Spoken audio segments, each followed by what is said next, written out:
एक वेश्या ने बताया कि आखिर कौन नरक जाता है और कौन स्वर्ग जाता है। जय श्री कृष्णा मित्रों, आज एक बार पुनः आप सभी का स्वागत है ज्ञानवर्धक कहानी यूट्यूब चैनल में। बंधुओं, हमारा आज का ये प्रसंग बड़ा ही ज्ञानवर्धक है। मेरा आप सभी श्रोताओं से हाथ जोड़कर निवेदन है, आज की इस कहानी के साथ कहानी की समाप्ति तक बने रहे। बंधुओं, आज की ये कहानी एक ऋषि और एक वेश्या की कहानी है। इस कहानी के अंत में आप लोगों को बड़ी ही ज्ञानवर्धक चर्चा प्राप्त होगी। श्रोताओं, अगर इस कहानी को आपने समाप्ति तक नहीं देखा तो इस कहानी का सार आपको बिल्कुल भी मालूम नहीं पड़ेगा। इसलिए मेरा आप सभी से निवेदन है कि इस कहानी के साथ कहानी की समाप्ति तक बने रहे। आइए आप सभी का ज्यादा समय बर्बाद ना करते हुए आज की इस कहानी को शुरू करते हैं। परंतु उससे पहले मेरा आप सभी दोस्तों से निवेदन है कि अभी तक ज्ञानवर्धक कहानी यूट्यूब चैनल को सब्सक्राइब नहीं किया तो ज्ञानवर्धक कहानी यूट्यूब चैनल को सब्सक्राइब जरूर कर ले। बंधुओं, आप सभी का एक सब्सक्राइब हमारे लिए काफी मायने रखता है। आपका एक सब्सक्राइब करने से हमारा मनोबल बढ़ता है, दोस्तों हमारा परिवार बढ़ता है। इसीलिए चैनल को सब्सक्राइब जरूर कीजिएगा। आइए आप सभी श्रोताओं का ज्यादा समय बर्बाद ना करते हुए आज की इस कहानी को शुरू करते हैं। दोस्तों, एक बार बागलपुर नामक एक गांव में तुलसी नाम की एक वेश्या रहा करती थी। बंधुओं, वह स्त्री अपने धर्म से एक वेश्या के धर्म को धारण किए हुए थी। श्रोताओं, कहते हैं कि जो लोग पापी होते हैं, जो लोग वेश्याचल होते हैं, ऐसे लोगों का कोई धर्म नहीं होता। बंधुओं, इसी तरह तुलसी नाम की उस स्त्री ने वेश्या के धर्म को धारण कर रखा था, परंतु वह भगवान की आस्था में बहुत विश्वास किया करती थी। वह रोज अनेकों प्रकार के पुरुषों के साथ संबंध बनाया करती थी, परंतु रोज सुबह उठते ही गंगा में स्नान करने के बाद भगवान की पूजा भी किया करती थी। श्रोताओं, परंतु भगवान की पूजा करने के तुरंत बाद ही वह अपने गांव के बाजार में जाकर खड़ी हो जाया करती थी और रोज की तरह अपने गलत काम को किया करती थी। श्रोताओं, उस गांव के सभी लोग उस स्त्री को देखकर उसकी तरफ से मुंह मोड़ लिया करते थे, क्योंकि वह एक वेश्या थी। कोई भी उसकी तरफ देखना पसंद तक नहीं करता था। श्रोताओं, तुलसी अपनी सुंदरता की वजह से हर किसी का मन मोह लिया करती थी। इसी वजह से गांव की सभी स्त्रियां अपने अपने पतियों को तुलसी की तरफ देखने के लिए भी मना किया करती थी। दोस्तों, इसी तरह से चलता रहा। एक दिन उसी गांव में एक बड़े ही पहुंचे हुए महात्मा आते हैं। गांव के सभी लोग उस महात्मा के पास कथा और सत्संग सुनने के लिए जाया करते थे। गांव के सभी लोग रोज रोज वहां चले जाया करते थे। एक दिन तुलसी गांव के बाजार में खड़ी होकर इधर उधर देखने लगती है। तभी तुलसी देखती है कि गांव में बिल्कुल सन्नाटा छाया हुआ है, वहां पे इधर उधर कोई भी नहीं है। दोस्तों, यह देखकर तुलसी सोचती है कि क्या पता आखिर गांव के सभी लोग कहां गए। श्रोताओं, ऐसा सोचकर तुलसी वापस अपने घर चले जाती है। दूसरे ही दिन सुबह होते ही तुलसी गंगा में स्नान करती है और गंगा में स्नान करने के बाद में अपने ही गांव के एक शिवालय की तरफ भगवान के दर्शन करने के लिए जाती है। दोस्तों, जैसे ही तुलसी मंदिर में पहुंचती है तो वहीं सामने से वही पहुंचे हुए महात्मा तुलसी को आते हुए दिखाई पड़ते हैं। श्रोताओं, जैसे ही वह महात्मा तुलसी के नजदीक आते हैं तो वह वेश्या स्त्री उस महात्मा के पैरों में झुककर उनके आशीर्वाद लेती है और उनका आशीर्वाद लेने के बाद में वह उस महात्मा को प्रणाम करती है। श्रोताओं, वहीं पास में शिवालय का एक मठ बैठा हुआ था। वह मठ उस पहुंचे हुए महात्मा से कहता है, हे मुनिवर, आपने यह कैसा अनर्थ कर दिया। आपने आज सुबह उठते ही एक वेश्या के दर्शन किए हैं और इस वेश्या ने आपका आशीर्वाद भी लिया है। हे महात्मा, ये तो घोर अनर्थ हुआ है। श्रोताओं, उस मठ की बात को सुनते ही वह महात्मा उस स्त्री से कहता है, अरे बेटी, आखिर हमें तुम ऐसे काम करने वाली तो नहीं दिखती, परंतु हमें लगता है कि यह तुम्हारी ही कोई मजबूरी है। मगर छोड़ो, मुझे लगता है कि तुम्हारी वास्तव में भगवान में बहुत आस्था है। अगर तुम्हारी वास्तव में भगवान में बहुत आस्था है तो यही गांव के पास में मेरा आश्रम है, वहीं पर मैं लोगों को रोज सत्संग सिखाता हूं। तुम कल से मेरा सत्संग सुनने के लिए आ जाया करना। हम सात्विक ऋषियों के मन में किसी के लिए मतभेद नहीं होता। बेटी, कल से तुम मेरा सत्संग सुनने के लिए जरूर आना। बंधु, अब ऐसा कहकर वह संत वापस अपने आश्रम को लौट जाते हैं। दूसरे ही दिन सुबह होते ही वह वेश्या स्त्री भगवान का ध्यान करने के बाद में उस ऋषि के पास सत्संग सुनने के लिए चली जाती है। जैसे ही वहां पर पहुंचती है तो वह देखती है कि गांव के सारे लोग वहीं पर उस महात्मा का सत्संग सुन रहे हैं। तो वहीं जाकर वह वेश्या स्त्री भी बैठ जाती है।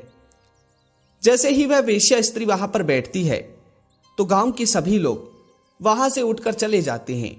दोस्तों, अब सभी लोगों के जाने के बाद में ऋषि उस वेश्या स्त्री से कहते हैं, बेटी, लोग जो सोचते हैं सोचने दो, परंतु तुम भगवान में अपनी आस्था बनाए रखो और अपना कर्म करते रहो।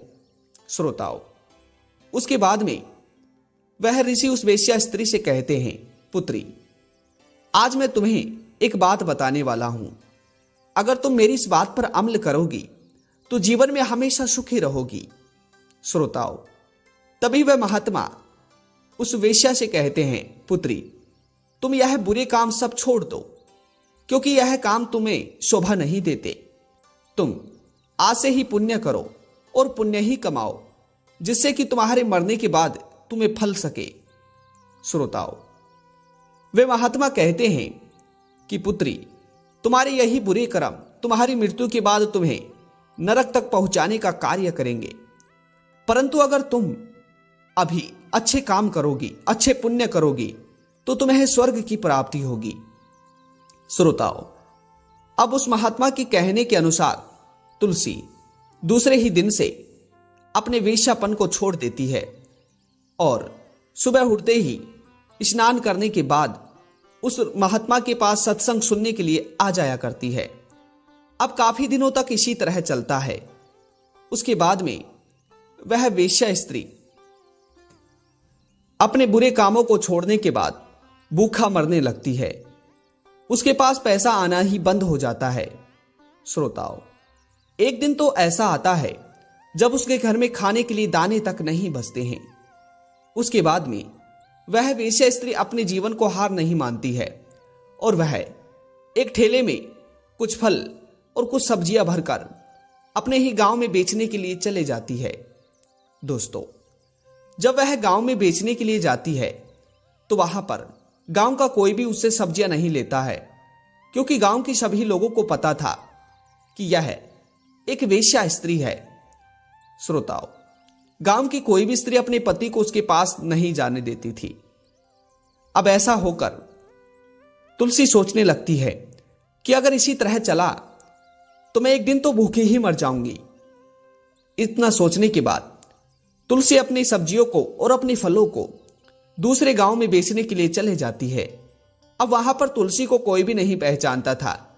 तुलसी का धंधा अब धीरे धीरे अच्छा चलने लगता है। श्रोताओं, अब वह वेश्या स्त्री तुलसी खूब मेहनत कर खूब काम कर अपने 2 वक्त की रोटी का जुगाड़ कर लेती है। श्रोताओं, अब धीरे धीरे दिन बीतते रहते हैं। उसके बाद में तुलसी के गांव की सभी लोगों को पता चल चुका था कि तुलसी अब पूरी तरह से सुधर चुकी है। इसने अपने पूरे बुरे कर्मों को छोड़ दिया है। दोस्तों, अब तुलसी अपने गांव में ही सब्जियां और फलों को बेचने लगती है। गांव के सभी लोग तुलसी से सब्जी और फलों को खरीदकर बहुत प्रसन्न थे। दोस्तों, धीरे धीरे दिन बीतते रहते हैं। जब भी तुलसी को कहीं रास्ते में वह महात्मा मिलते तो तुलसी उन महात्मा की पैरों में गिरकर एक ही बात बोलती, हे ऋषि, आपकी ही वजह से मैंने बुरे कर्मों को छोड़कर अच्छे कामों में अपना मन लगाया है और अच्छे कामों को कर कर मेरा मन पूरी तरह से तृप्त हो गया है। मेरा जीवन पूरी तरह से मंत्र मुक्त हो गया है। श्रोताओ, अब इस तरह से काफी समय बीत जाता है। धीरे धीरे तुलसी की उम्र वृद्ध हो जाती है। एक दिन वह समय भी आ जाता है जब वृद्ध होने के कारण तुलसी की मृत्यु हो जाती है। श्रोताओ, संयोग से उसी दिन उस महात्मा की भी मृत्यु हो जाती है। दोस्तों, अब दोनों की मृत्यु होने के बाद संयोग से धर्मराज के दरबार में वह महात्मा और वेश्या स्त्री तुलसी एक ही साथ पहुंच जाते हैं। दोस्तों, अब धर्मराज के दरबार में वेश्या और वह महात्मा जब पहुंचते हैं तो धर्मराज के दरबार में पहुंचते ही धर्मराज उन दोनों के कर्मों की किताब को उनके सामने खोल देते हैं। तभी धर्मराज उस वेश्या स्त्री से कहते हैं कि इसे 2 दिन का नरक और जीवन भर का स्वर्ग भोगने की सजा है, क्योंकि इस स्त्री ने अपने जीवन में बुरे कर्म तो किए हैं, परंतु उसके अतिरिक्त इसने अच्छे कर्म भी किए हैं और इसके अच्छे कर्मों ने इसके बुरे कर्मों को पूरी तरह से पछाड़ दिया है। इसीलिए इस वेश्या स्त्री को 2 दिन के नरक के बाद जीवन भर के स्वर्ग में डाला जाए। श्रोताओ, उसके बाद में धर्मराज उस संत को सजा देते हैं कि इसे हमेशा के लिए स्वर्ग की कारागार में डाल दो। दोस्तों, अब धर्मराज के इस फैसले को सुनते ही वह ऋषि थोड़े क्रोधित हो जाते हैं। तभी वह ऋषि धर्मराज से कहते हैं, हे प्रभु, आप यह कैसा अनर्थ कर रहे हो?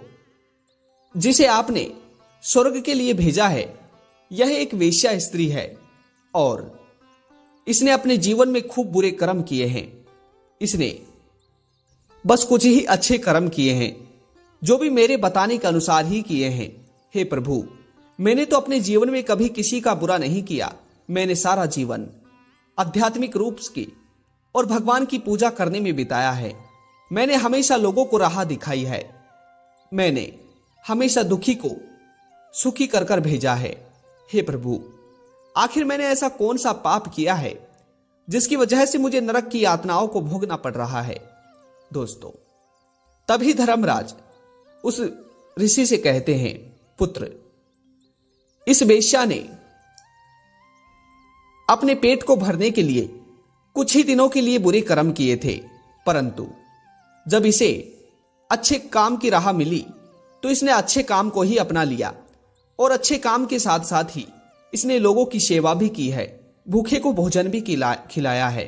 पुत्र, परंतु तुमने भी अच्छे कर्म किए हैं। तुमने हमेशा आध्यात्मिक रूप से भगवान की सेवा की है, परंतु जो काम करने के लिए तुमने लोगों को बताया था उस काम को कभी तुमने अपने आप पर अमल नहीं किया। पुत्र, तुमने हमेशा लोगों को अच्छे कर्म करने के लिए बोला था, परंतु तुमने कभी अच्छे कर्म नहीं किए। तुमने लोगों को दान देने के लिए बोला था, परंतु पुत्र तुमने कभी दान नहीं दिया, ना ही तुमने कभी भूखे को भोजन खिलाया। केवल भगवान की साधना करने में ही आत्मा को मोक्ष की प्राप्ति नहीं होती। श्रोताओ, अब इस तरह से उस वेश्या को स्वर्ग में भेज दिया जाता है, वहीं उस संत को नरक की यातनाओं में भेज दिया जाता है।